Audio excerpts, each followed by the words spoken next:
Welcome to Glow Getter Guru. Let's go on this journey together to ignite our inner spark and illuminate the path to success and happiness. On this show, we're diving deep into the world of empowerment, motivation, and personal growth. Whether you're chasing your dreams, building your empire, or just need that little extra shine in your life, I got you, girl. Each episode, I'll be bringing inspiring stories, thought-provoking insights, and advice to help us unleash our full potential. So let's be the luminaries we were born to be, and let's light up the world together. Welcome to Glow Getter Guru. Self-esteem is what we think, feel, and believe about ourselves. And self-worth is how we measure our value. Today, I want to talk about self-worth. Let's talk about how to increase our self-worth. I made a lot of notes today, and I actually read a really long and really nice article online about self-worth. So I'll put that in the show notes if you're interested in reading about that. It's from positivepsychology.com. Really good article on self-worth. So I was thinking about self-worth because of a situation that I just recently went through with someone, and they, what I felt like I was witnessing was low self-esteem and little to zero self-worth. And it was really hard because it's really hard when you see other people's worth, because they really have to see it themselves in order, for something positive to happen for them. And so today I thought I would talk about self-worth and some of the things that I believe will increase self-worth based on my experience and based on some of the research that I was doing in preparation for this episode. So I wrote a lot of notes that I want to share with you. And I have another definition for self-worth, which is a feeling that you are a good person who deserves to be treated with respect, that is lovable, that you believe that you are lovable and priceless and necessary to life. And I just want to call out that our self-worth is really, really tied to how we feel and the things that we do, how we view our worthiness as a person. I think some people that listen to this podcast might struggle with self-worth. I think I used to struggle with self-worth. I don't know, because actually, it's not even I don't know. I have doubted myself at times when I thought that I was supposed to be at a certain level in life. So I've had moments where I questioned my self-worth, but then the answer was always, nah, it ain't you. You're valuable. But yeah, I think I did used to have a low self-worth because, a little bit about my background, I used to be in an abusive relationship when I was a teenager. And at that time, I think I didn't have any self-worth or self-esteem. And I've grown so much since then because, once you get self-worth, once you feel how valuable that you are, you just don't deal with bullshit that you used to allow into your life, because you know that you're valuable and you don't deserve that. So let's get into some of these notes so I can stop rambling. Let's see. Here we go. Your personal satisfaction and happiness in your experience is what should be the measure of your self-worth, not what other people think about you, not how many achievements you have or awards you've won or competitions you've won, or any other external factor. Your self-worth is measured by your own satisfaction and fulfillment in life. And I want to share that I know that it's extremely hard to change your self-worth, but lean in a little closer. It's not impossible. You're not a lost cause. Just because you have taken certain things in your life for so long, just because you may be addicted to some of the things that you have going on in your life, your self-worth is not a lost cause. You can always learn to value yourself. It's never too late. You're never too far gone. You're not too deep in. It's just, it may be harder based on, what you've dealt with and what you've witnessed in your environment, but it's not impossible. And so that's why I want to talk to you today, to encourage you to start digging deeper and finding that self worth, increasing your self worth. That's the goal for today. And I will give you some tips, a combination of what I believe and what I've read online and in different articles and even doctors and things like that. I don't pretend to be any kind of doctor or expert, but I did read a lot of information from expert psychologists to help me put this episode together. So, when we're talking about increasing our self worth, we're talking about working on feeling good as an individual. Okay. And people with self worth, this is what I've learned, people with self worth tend to have more loving, satisfying, and stable relationships in their lives. And I think that's important to know, because are you one of the people that doesn't have a loving relationship in your life? And I don't mean just romantically. I mean, of course, romantically, but also friendships, with your friendships and with your family members. And I mean, shit, even with your dog. You don't got to take no shit from your dog, or anyone else. But if you are, you'll have tips today on how to increase your self worth. The most important thing is we are learning and growing together. So one thing that I've learned while I was reading was that something really resonated with me that I was reading today, and it was saying that when you are a person with low self-worth, and I have personally witnessed this with people that I'm close to, more than one person that I'm close to, and it's honestly just so hard for me to watch, which is why I'm doing this episode, because I find it so hard to like be someone who, wants women to feel empowered and be happy as individuals, and then have people literally, close to me that they can't do it. And I haven't really learned exactly how to reach those people.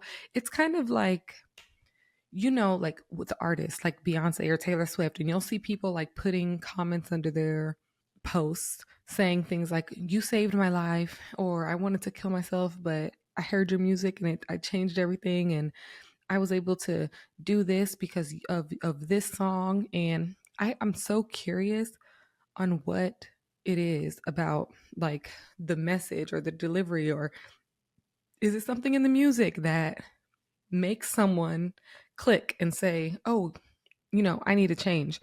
Because I think the other thing is, like, you have to save yourself. The cavalry isn't coming. And even if the cavalry does come, are you going to go with them?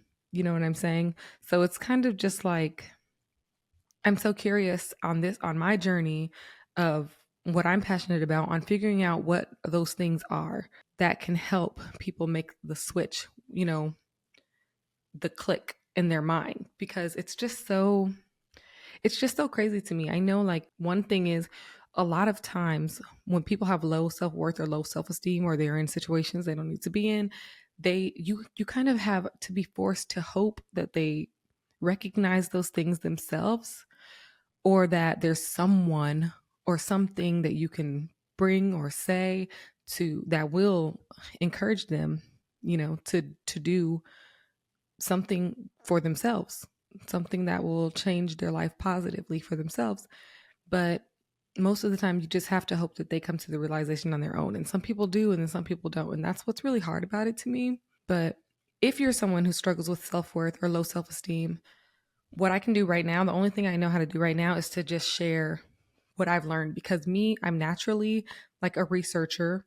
I like to dig into facts. I like to go all over the internet in a deep rabbit hole and just read, consume, and absorb and share with you. So, what I was saying was, one thing that I resonated with is that people with low self-worth, they tend to present themselves as what they think other people want them to be, to get people to like them or to love them. And they hope that as a result of showing up and being this people pleaser and being this person that they think that other people want them to be, like saving the other people or helping other people or giving away your last for other people. They are hoping that the other person will recognize their value and invest their love back into them. But if you don't value yourself, you can't even trick other people into valuing you by not being yourself. But once you increase your self worth, you won't settle for BS or spend so much time investing in trying to get people to love you. You know, people will naturally love you as your authentic self. Not everybody will, not even the people that you might want to love you. They may not love you as your most authentic self, but you'll still be happier in the long run. Okay, so actually, let's go ahead and get into the tips. Okay, so the first thing is positive self-talk, which you will hear a lot because a lot of the times when we have to change things, it's all happening in our mind. I was listening to this really great podcast today. I'll also put it in the show notes. It was just like a 9-minute podcast about being in relationships with narcissists and being addicted to toxic relationships, which is something that I have witnessed a lot growing up. Yeah, like with my parents and with like aunts, my aunt and uncle, and in high school, and even, I was in one. So I know that can be super addicting and with friends, even too. And even, to this day, like I said, I know more than one person who I think may have low self worth or low self esteem just based on what I witnessed. So the podcast I was listening to was talking about the science of what is happening in your body, which is why I'm going to link it in the show notes because, like I said, I'm not a scientist, and I already knew like some of the things that she was saying, but not on such a deep level. And she talks about the science of how you become addicted to those toxic relationships and a little bit of advice of how to wean yourself off of it.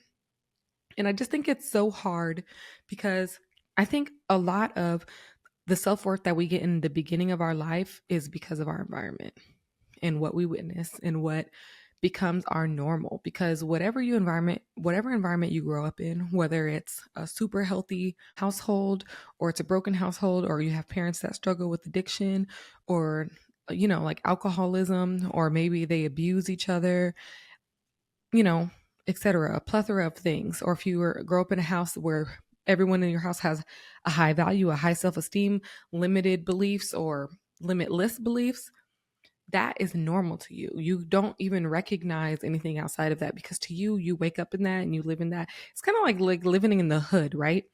Outside looking in, they're like, oh, that area is so dangerous. And you always hear this and they have a high crime rate.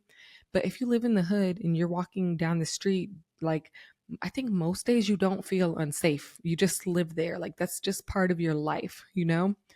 And you might even see people fighting or arguing on the street or just drinking, hanging out.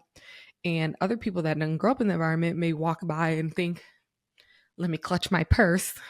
Why are we here? We should be in the car, locked. But to you, it's like, that's Jim on the corner drinking. He always drinks on the corner. And that couple is always fighting. And yeah, he slaps her sometimes, but he won't bother me. Or yeah, I definitely have to watch out for that man because I heard about that man. So I usually just go a different route, but I don't feel unsafe, type shit like that.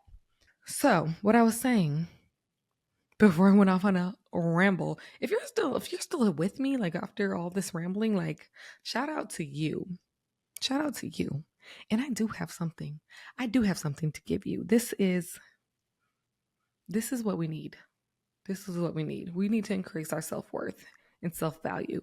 It's the very, very core of personal development is addressing our self-value. It's increasing our self-worth. We can't do anything else without that, without increasing our self-worth. You only go as high as you value yourself in life. And that comes to your self-worth. So, number 1, positive self-talk. We talk about doing our affirmations. We talk about pouring into ourselves. I am capable. I am worthy. I am deserving of love. I am a person. I deserve to be respected. I am a person that deserves to be treated well. I'm a good person. I treat others well, and others treat me well. I deserve to be happy. I deserve to be fulfilled. I deserve to put myself first. Just like pouring into yourself that way. And I know because I started affirmations years ago, it feels so crazy to say those things out loud to yourself. And even more awkward if you're looking at yourself in the mirror when you're doing it. But it becomes normalized. And even if you don't believe them at first, it still feels good to say it to yourself. So, positive self talk, that's like the smallest thing you can do to start increasing your self worth. The next thing is a little bit harder because it's more confrontational. So, number two is to dig deeper into understanding yourself.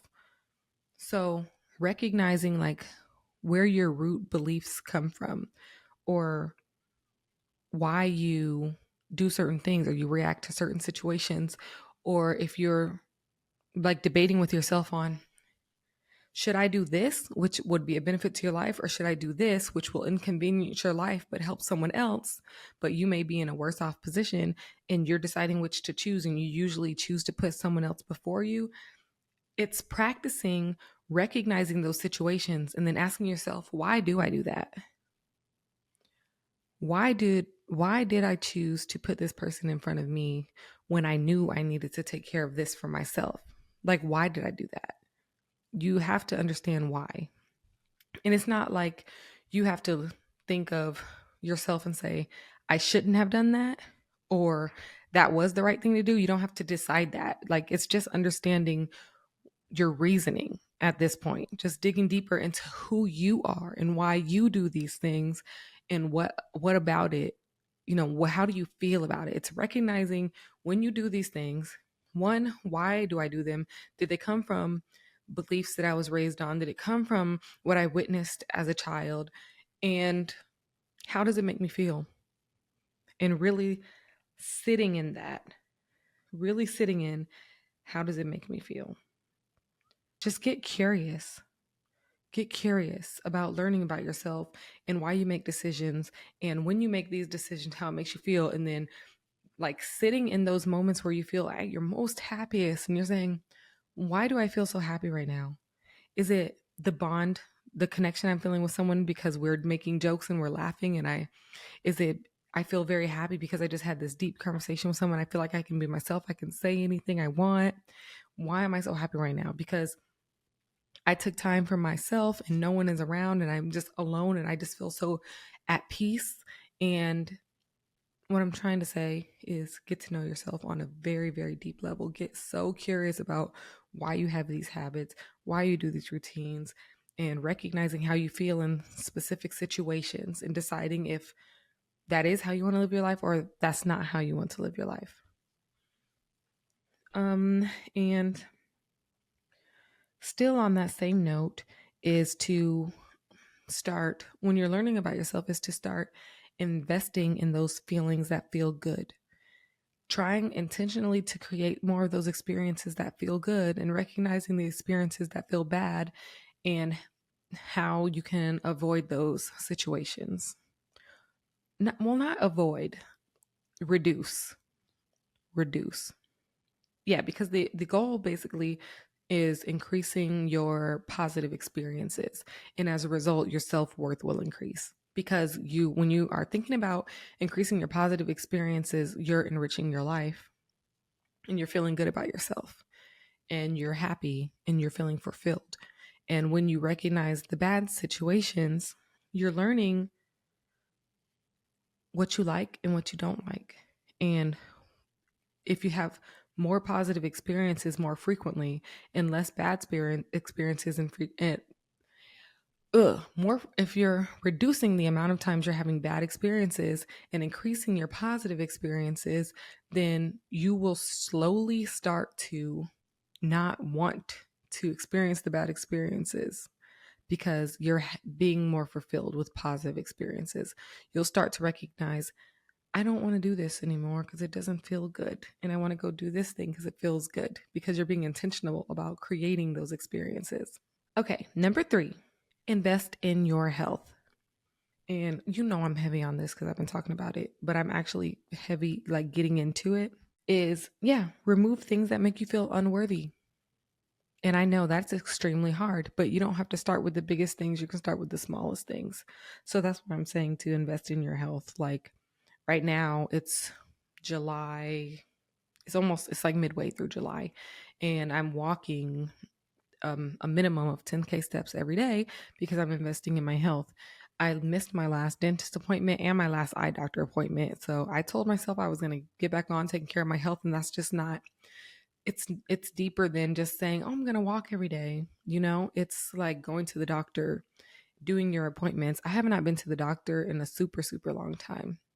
So, although I still feel like I have a high self value of myself, I told myself, like, it's not high enough though, because I need to prioritize my health because I deserve good health and I deserve to feel energized and I deserve to not get fatigued easily and all these other things that I want that I feel like I deserve, but I have to put the action behind it too. So, I'm scheduling doctor's appointments and I'm like really trying to invest in my health because health is wealth. And again, like it changes things in your body that contributes to how good you feel. So, like when you eat clean, you feel clarity, you don't get bloated, you don't have like stomach problems, or it doesn't impact the way your skin is if it's like over oily or over dry and things like that. So I'm making a conscious effort. And that's why I want to tell you, I know it's not easy. I know it's not easy because I'm doing it right now and it ain't fucking easy. But I'm trying, I'm still trying, I'm still doing, I'm addressing things small, and consistently at a time and just, you know, it's a slow build, but it's progress as long as I'm showing up and I'm trying to do it. So investing in your health. And then the last thing I have is to practice letting go or walking away. And that ties back in with recognizing bad experiences and learning yourself and questioning everything. So when you're in a bad experience and you're saying, like, okay, how do I typically react and what is the result of that? You know? And every time this happens or I do this, I feel tempted to do this. But when I do, I feel bad, or I come back and I feel lonely, or I beat myself up, or I feel empty. So I'll give you an example. I've been in my relationship for a long time. Like, I don't know, 14 years. I think it might be about to be 15 years. I don't know. I feel like you just stop counting after so long. But when we were going through our little phase of like being really angry at each other, and we would argue sometimes, and we rarely argue, but we had a phase where we were arguing a lot. And like I would get to the point where I would really I would want to yell at him, and sometimes I would. And then this is what I mean by choosing what you want to be and what you don't want, and because how you feel. Because I have been practicing self-awareness and personal development for a while. So when it got to the point where I was arguing with him a lot more frequently than we used to, because we rarely argued, and then I started realizing I started getting angrier than I used to. And then before you know it, I was yelling sometimes when we were arguing. And so we had to come up with a solution together because I was recognizing myself, like, whenever we talk about this, I get more angry than I usually do. Then I stop losing I'm start feeling out of control of my emotions, and then I start yelling. And I don't want to yell at my partner, and I don't want them to yell at me. I don't want to be in a toxic relationship. Those were the things that I would tell myself because I witnessed so much toxic relationships, and I always knew that that's just one thing that I don't ever want to do again. Like, I don't want to do it again. It doesn't feel good. So basically, you had to come up with a plan together. And this is what I mean by recognizing your feelings and then practicing letting go / walking away from situations that do not serve your satisfaction and fulfillment, which is going to contribute to your measure of self-worth. So we had to come up with a solution together. Like, when I get to the point where I feel like I want to yell at you, we cannot finish the conversation at that time. We need to take a break. When I tell you that I need a break, it needs to be respected, and we need to take a break. Like, even if it, like, we can agree on a number, like 10 minutes break, and then we'll have time to calm down back to like some normal levels where we don't have to yell, and we can hear each other, and we don't have to speak disrespectfully or use any passive aggression, and try to work out the issue after the break. And recognizing those situations, and then that feels much better because I don't feel like I'm trapped to sit there and argue, and because I cannot self-soothe in the middle of a heated argument. Yeah, I have to step away. So I would say practicing letting go and asking yourself, is this worth my unhappiness right now? And sometimes the answer is yes, only because it's important to speak up for yourself. So you have to move forward in like for like advocating for yourself. But a lot of times you'll find that there are so many things once you start valuing yourself that are just not worth your time, that you're just not going to do, that you're just not going to do at all. Like if your friend and their lover, if they're, because we used to have like this couple friend, every time we went out with them, they would fight in public. That's why I'm saying, like, I witnessed so much toxic relationships. I can't do it. I can't do it. But they would always yell at each other in public, and it would be, I don't want to say embarrassing. It's just kind of like a buzzkill, like my little serotonin killer, you know? So, oh God, that song popped in my head and it lost me on my train of thought. But yeah, I just like decided you have the ability to decide what's worth your time and what's not. And that's what I was saying. Like, so much is not worth your time or your mental health. Think about like the things that you're arguing over. Like, what is going to be the outcome for this subject that we're arguing about? What is my goal for this discussion? Is it to be like, bitch, I told you so, blah, blah, blah, and get them to admit, oh, you're right, your holiness? Because like it rarely works out like that, first of all. And would you rather like be happy with that person versus arguing over what that thing is? Like, are the issues that you're talking about or putting yourself out or putting yourself into bad situations, are they even worth it? Are they even worth it? Like, do you need to be right? Do you have to have the last word? Do you really need to argue about that? Are you arguing about something that happened in the past that you already know about that you can't change? Are you arguing about something you just found out that you have no control over? Like, those are the type of things that are not worth your mental health. That can, right there, just deciding what's worth your mental health and what's not. If it's a situation that you can not do at all, because it's up to you whether you want to participate in that. That right there can eliminate like 50% of your bad experiences. Just deciding, I don't need to be right. We don't have to argue about this. Is there something I can do about this? No, I can't. So you practice letting go of things. Like, for example, if I'll give an example. This hasn't happened, but this is just an example I could think of. Like, say if my partner was coming home from work and he had a bad day and he's super irritated, and he told me he was on the way home, but I was about to go to bed, and then by habit, maybe if I lock the door, and then and his he comes and he's trying to get in the door and it's locked or something like that, and maybe, like, I don't know, he left his key or something. I don't know. I'm making this up. And he like banging on the door and I don't hear it because I'm already asleep. And then he knocks like 10 more minutes. He knocks super loud like the police. And he's already had a terrible day. And say I come downstairs and I unlock the door. And he's like, I just told you I was on the way home. Why is the door locked? Or something like that. You don't have to say, okay, I locked the door, but I forgot. Like, damn, it's not that serious. Like, you don't gotta say that because that can contribute to another argument. You're like, is it worth it? Like, he seems like he had a bad day, and he did tell me he was on the way, and I accidentally locked the door. Like, I can just choose not to meet you at that level because it's not worth it, because I don't know what you dealt with that day. And I feel like 90% of what people dish to you has nothing to do with you. It's about them and they're projecting on you. So, like in that example, I could choose to not engage at that level and just say, like, oh, I know, babe, I'm so sorry. It was just a habit. I didn't mean to do it.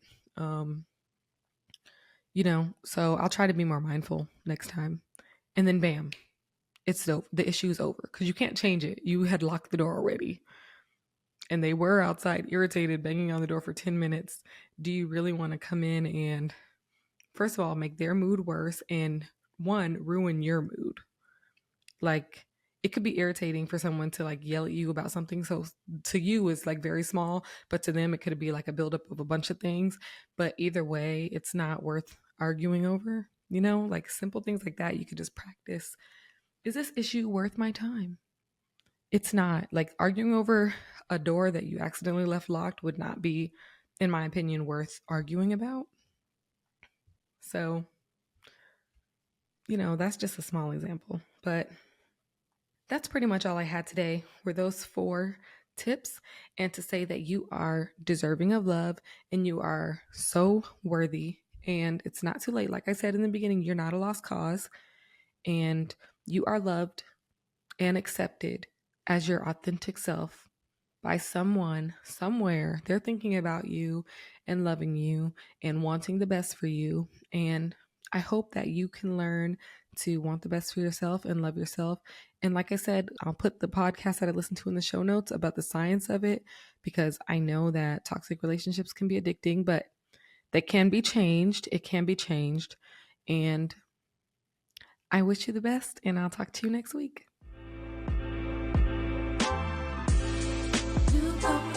Thank you so much for listening to Glow Getter Guru today and for tuning in. I really appreciate you. Do me a favor. If there was something that you loved about this episode or that you connected with, please let me know.